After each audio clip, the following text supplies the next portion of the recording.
Welcome back to the Zero Hour. I'm your host, Richard RJ Eskow. Far too often, we fail to discuss the contributions that disabled people make to society in any number of ways, including as members of the workforce. My next guest has written a piece I really appreciated about disability in the workforce. Olivia Alperstein is the Deputy Communications Director at the Institute for Policy Studies, but this is more a piece, I would say, out of personal experience. This op-ed was headlined a crossroads for workers with disabilities. So first of all, Olivia, welcome to the program. Thank you so much for having me. I deeply appreciate it. Well, it's great to have you. And by the way, I didn't check before we went on the air. Did I pronounce your last name correctly, or is it Stein? Absolutely. It is always 50-50, but yes, Olivia Alperstein. All right. Okay. I got it. All right. I take name pronunciation very seriously since my name is rarely pronounced correctly. So you're, oddly enough, but your piece was, as I said in the introduction, more from a personal perspective, but really combining the personal and the political. You began by saying this Labor Day, it's time to talk about disabled workers. Why is it time to talk about disabled workers? Well, right now, disabled workers are a growing and vital part of the workforce. During the 3 years of the pandemic so far, we've had transformative policies both on employers' parts and also on the government's parts that have enabled people to put in place workplace accommodations that have made it much easier for workers across the country who are disabled to not only survive but thrive in the workplace. Obviously, we still have a long way to go, but things like remote or hybrid work, for example, have created opportunities for disabled workers. We have about 1 in 4 Americans in the United States are disabled, and possibly those numbers might be bumped even further thanks to conditions like long COVID. So we're talking about millions of American workers who are disabled and whose modifications to the work environment or adjustments to work schedule, those type of very simple, straightforward accommodations make it more possible for them to be a growing part of the labor force.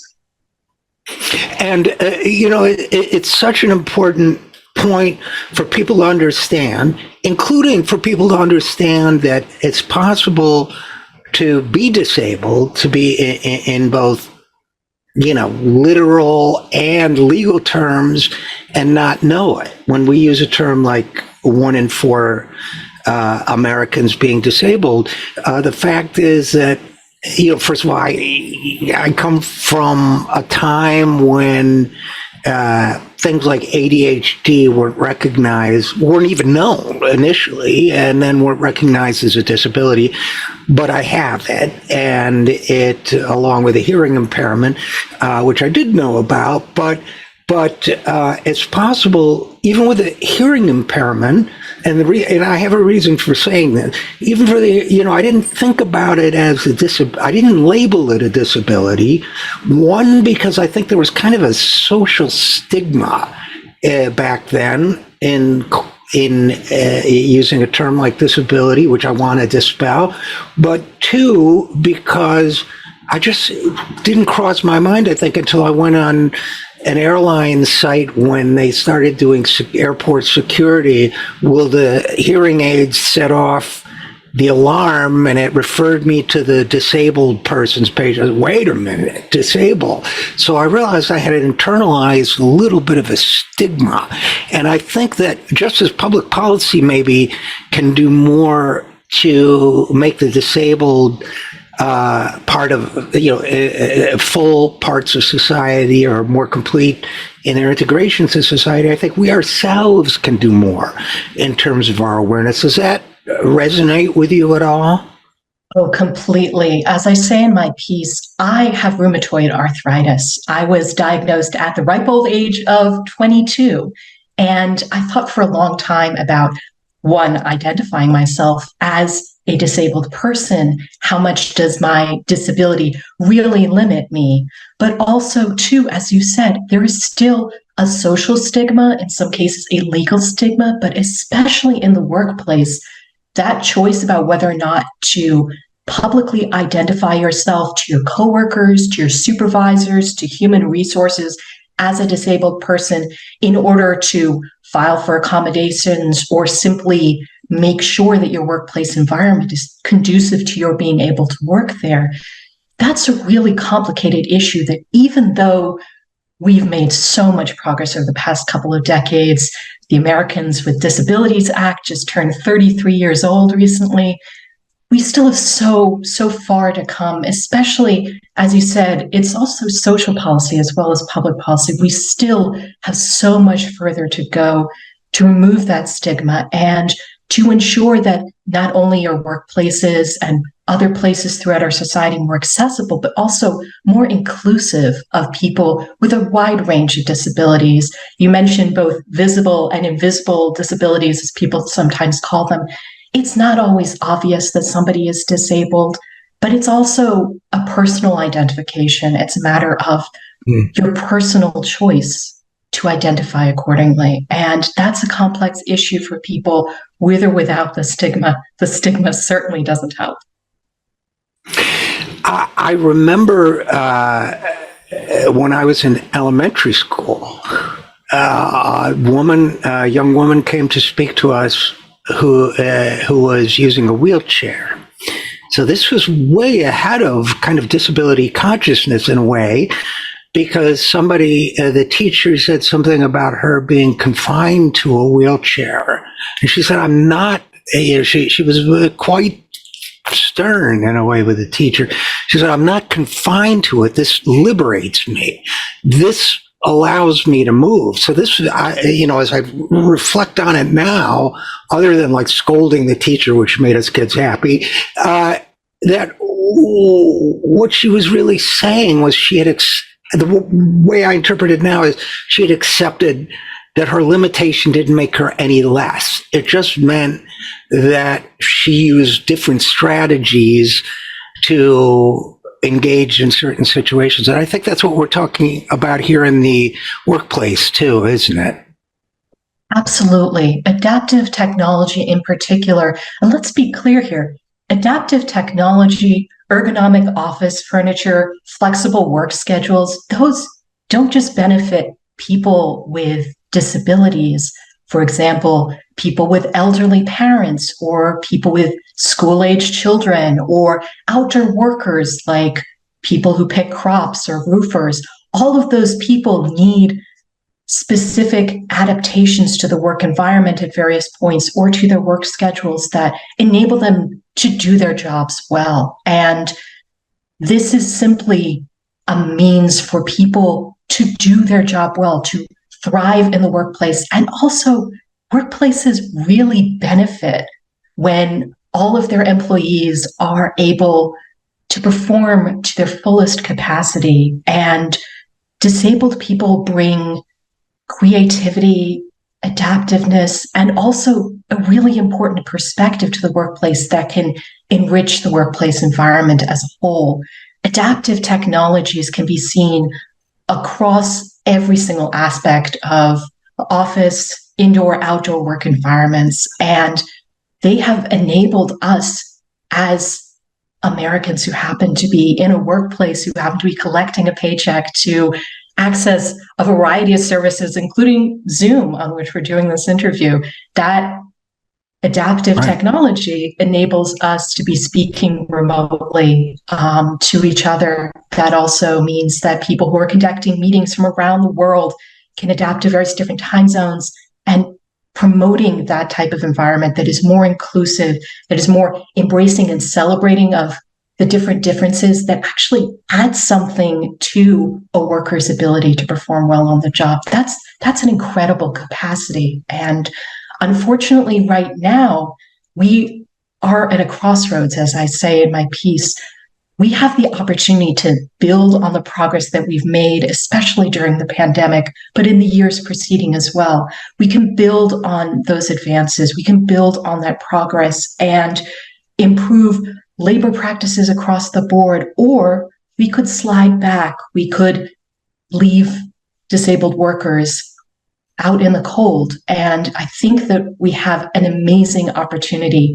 And I think that it's really, really important right now, especially because a lot of employers are starting to demand return to offices, undoing remote and hybrid work scheduling practices. Right now, we have an enormous opportunity, but we also have an enormous opportunity to undo all of the progress that's been made so far. Right. And, I'm so glad you brought that up. First of all, because Zoom during the height of the pandemic, and it's not over, I would remind people, but during the height of the pandemic, most of the country, in a sense, was having a disability experience, right? For reasons of public health, we were told it was not healthy for us to congregate in workplaces or schools. So we were all required to do the disability thing, right? To use technology to supplement the thing we weren't able to do physically. And I would have hoped, and I think it has, and destigmatized it to a certain extent. But I've also been struck by, and maybe I'm a little more sensitive to it because I have a disability myself, but I've also been struck by how eager, in terms of return to the workplace, businesses have been, for example, and federal government too, when there's no economic or operational need, it seems to do so in some cases. I mean, obviously some jobs have to be done in person, but I've seen studies saying that productivity in government and other types of office jobs actually went up during work from home, full-time scheduling, and yet the federal government and other organizations are pushing a come back to the office now, and it seems to me that that's a step backward, and I wonder what you think about that. It's exactly what disability rights advocates and policy advocates, researchers have been saying for a long time. It is possible to have a hybrid or remote work situation that actually increases productivity. I mentioned before parents with school-aged children, for example.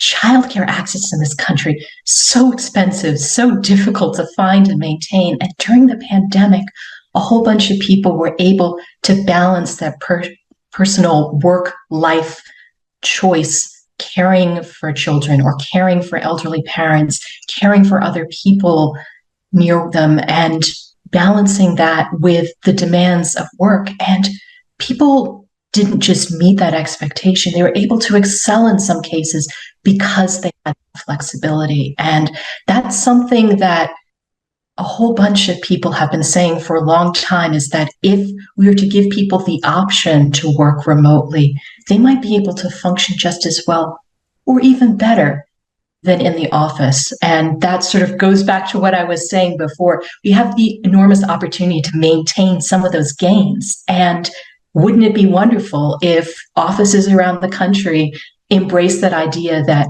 what makes workers more productive is part of that flexibility and that inclusivity?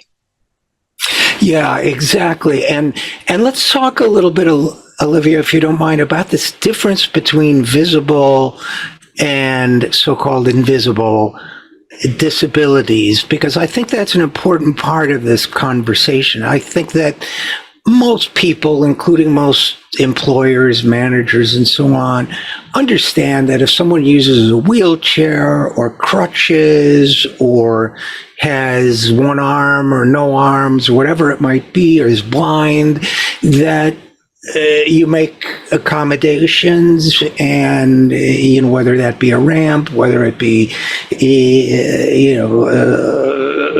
braille or whatever. But I think when it comes to less visible or not visible, I think some people are concerned about coming forward. They worry about coming forward because they're afraid they'll be seen as seen finally, right? But seen as making something out of nothing, or complaining, or not willing to, if they just tried a little harder, it would work. And I wonder to what extent that keeps people reluctant to disclose their disability status. Absolutely. That is one of the many factors. People like me, I myself struggled for years with whether or not to openly identify as a disabled worker when I was speaking to employers or to human resource offices.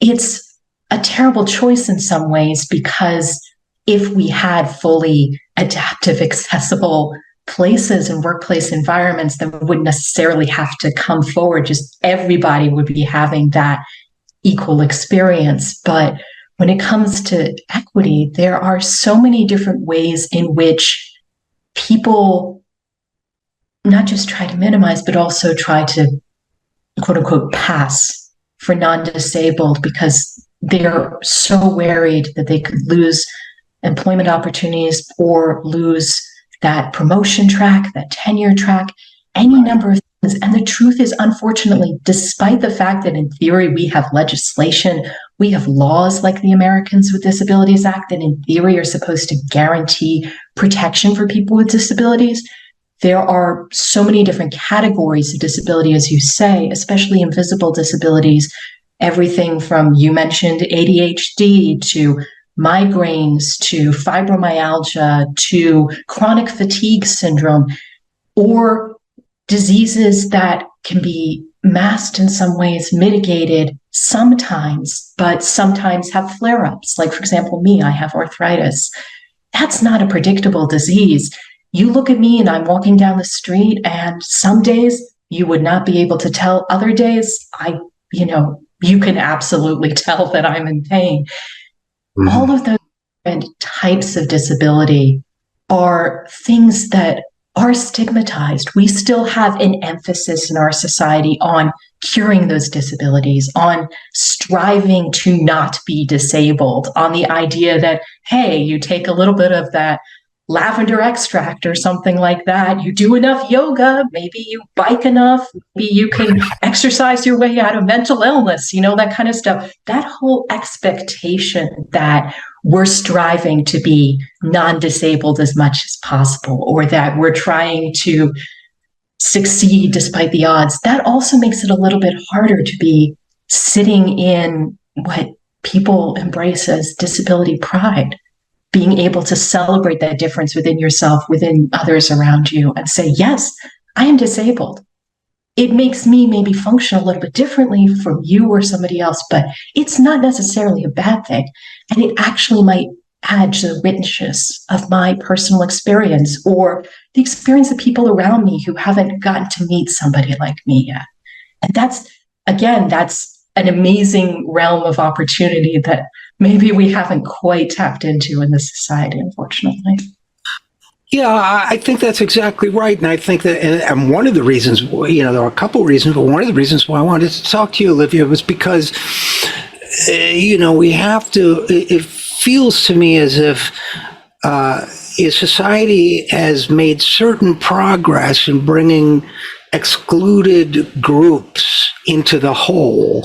Not incomplete progress for sure, but I mean, a lot of people understand now, not everyone sadly, but a lot of people understand that racial prejudice is bad, that discriminating on the basis of sexual orientation or gender or some other religion and so on, that those things are bad. Probably shouldn't do that, right? And some people have, of course, gone much further than that, become real allies. Of course, many other people are in those groups themselves, but and we don't want to erase them, but with disability rights, it feels as if I don't want to compare one marginalized group to another, but it seems like, I'll just say, we have our work still cut out for us, even to get to that point where people can acknowledge that these are not people like you and me that should be discriminated against. Do you get what I'm trying to say there? Absolutely. I mean, we can look at recent history. And again, I'm not a policy or research expert, and I'm not an expert on this history, but I was born in 1992. 1990 was when we had people literally crawling up the Capitol Hill steps because there weren't accommodations for people of any kind, any sort of protections for people with disabilities that had been quite enshrined into law in the way that the Americans with Disabilities Act offered that opportunity. That's 1990. And prior to that, even up through the 90s, there were all sorts of different people with various types of disabilities, especially intellectual disabilities and mental illnesses, who were literally locked away and institutionalized. And even today, we're still fighting for improvement to home care facilities.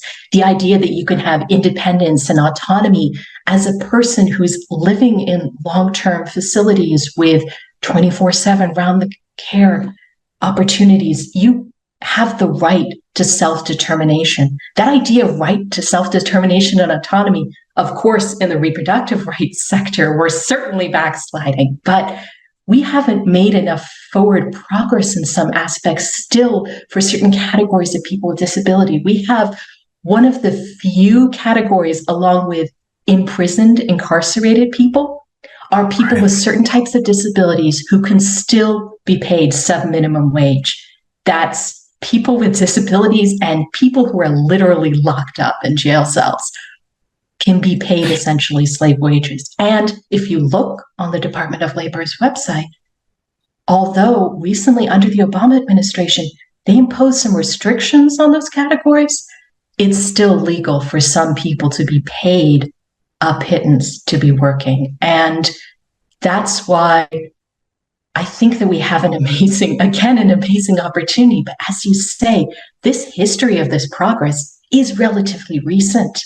And we're still decades out in some cases from having those full civil rights and protections and removing of legal barriers and obstacles for some people to be able to participate fully in society.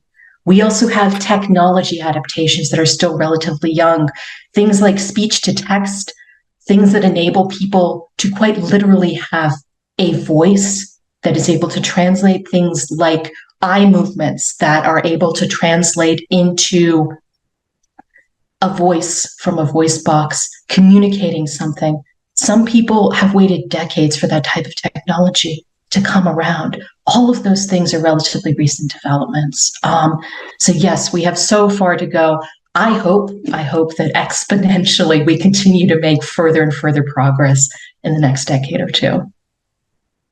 You know, I remember back in the 70s at UC Berkeley. Berkeley was, I think, one of the first cities that had a thriving disability rights movement. It was unheard of in those days.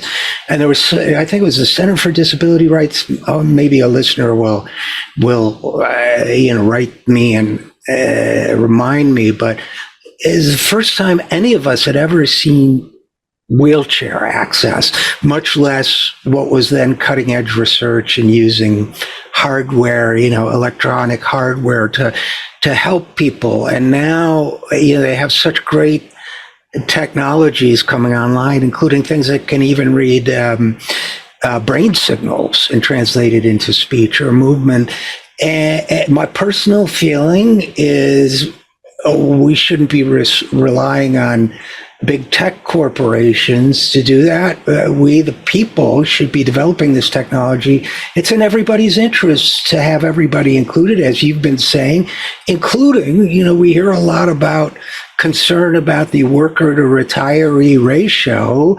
Well, let's get more workers paying not paid sub minimum wage, but paid like everybody else, paying into payroll taxes like everyone else, to strengthen the financial footing of Social Security and Medicare. So there's no downside to it that I can think of, except maybe various forms of prejudice, whether it's, well, it'll cost me too much. In your piece, you talk about the job accommodation network said of those that most people found, or half of people who had done job accommodations had employers had to pay nothing to do it. Of those who did incur an expense, the median cost was only $300. So that's not a reason to lose a good employee. That's free coffee in the kitchen for a month, So it seems to me that all of it, the political objections, as well as the personal reluctance and so on, we just need to keep doing what you're doing. But part of that for me is telling our stories.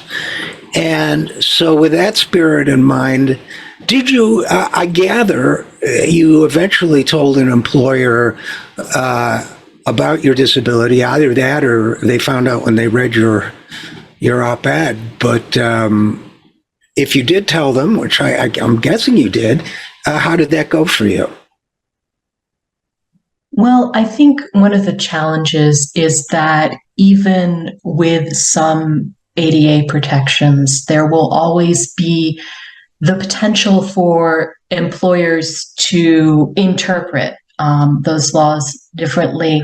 For me, I haven't struggled nearly as much as other people, but let's say, for example, that your employer does agree on principle to grant a certain amount of accommodations. Let's say an ergonomic keyboard, for example, or an adjustable height desk is something that a lot of people request, or something like a particular type of software that enables you to work and function in the environment. Assuming that your employer signs off, you still have to get things like doctor's notes. You may have to pay to share medical records. You will have to go through really complicated human resource processes. And there are any number of hurdles for which, even if you are open and comfortable with identifying as a disabled person asking for a particular type of accommodation, you might face just simply obstacles in the bureaucratic aspect, in the red tape. Me, myself, I partly took care of it by writing opinion articles. I have identified myself as a person with rheumatoid arthritis for a long time. So that helps in some ways, being sort of out and open, if you will, as a disabled American. But for a lot of people, the first thing that somebody will say to you, quite unfortunately, if you don't have a greatly visible disability, is, you don't look that disabled. You don't seem like you actually need that accommodation. And half the time an employer will say, do you really need this for your job? This is an expense you have to really justify. Maybe I should just employ somebody else. And yes, that is potentially discrimination, but it's also anticipating that I think a lot of people, especially younger people like me who grew up, as I said, after the passage of the Americans with Disabilities Act, unfortunately, a lot of us have found that there are different things that simply aren't covered by that legislation, in the same way that the Constitution required some amendments to include and ensure and enshrine and protect various different types of people and Americans in this country.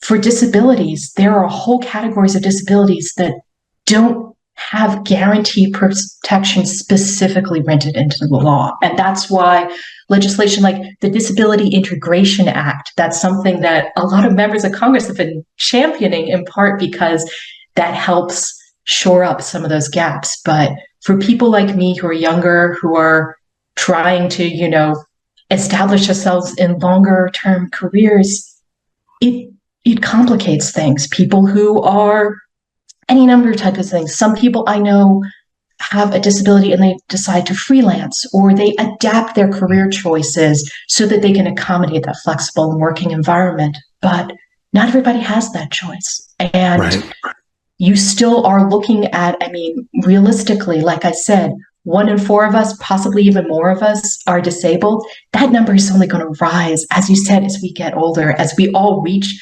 potential ages of retirement. All of us want to be able to work and retire with dignity. And that whole working with dignity on the job part can be complicated sometimes by being forced to go through these bureaucratic hoops to live openly as somebody who is a disabled worker. Yeah, that's a long absolutely. answer to your question, I know. No, it's a great answer, and not at all long. I guess in closing, in doing your own research for this piece, you mentioned the Job Accommodation Center.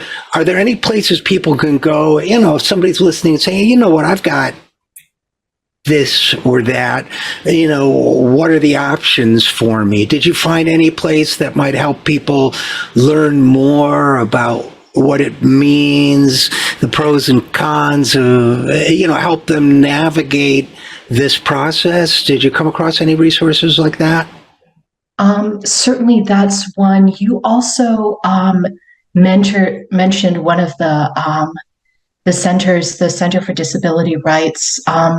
There are other organizations, I would say look at the local and state level as well, because unfortunately there are specific accommodations or lack thereof and resources for people at different states that honestly are different. If Massachusetts looks very, very different from Florida in some ways in terms of employment laws. The Department of Labor is actually pretty useful for including some of those disability services that are included, but also referencing folks. I would say, honestly, I would encourage people who either have a disability or want to learn more to look up disability justice organizations. Those are the people who are fighting not just for access and inclusion, but for justice and equity. And those are the same people who were fighting under Republican administrations for protecting things like Obamacare. All of those, if you look up disability justice and you read the work of some incredible people who are out there who are redefining what it can look like to be disabled in the workplace, I would highly, highly encourage folks to look at them. And I don't want to be exclusive of people at the expense of others in listing as resources, but I would highly, highly recommend folks check out organizations in the disability justice movement. Well, that's great. That's really helpful. And I would only add, I feel you're in one of these categories. You have absolutely nothing, if you're listening, to be ashamed of, and everything to be proud of for what you accomplish and continue to accomplish in life. And with that in mind, and that goes for you too, Olivia. So Olivia Alperstein, who works for Institute for Policy Studies, but is writing and speaking from personal experience, thank you for stepping out and writing this piece and writing it from a personal perspective. And thanks for coming on the program. Thank you for highlighting this, and thank you for the opportunity to speak today. Thank you. My pleasure. And we'll be right back after this. I'm Richard RJ Eskow, and this is the Zero Hour.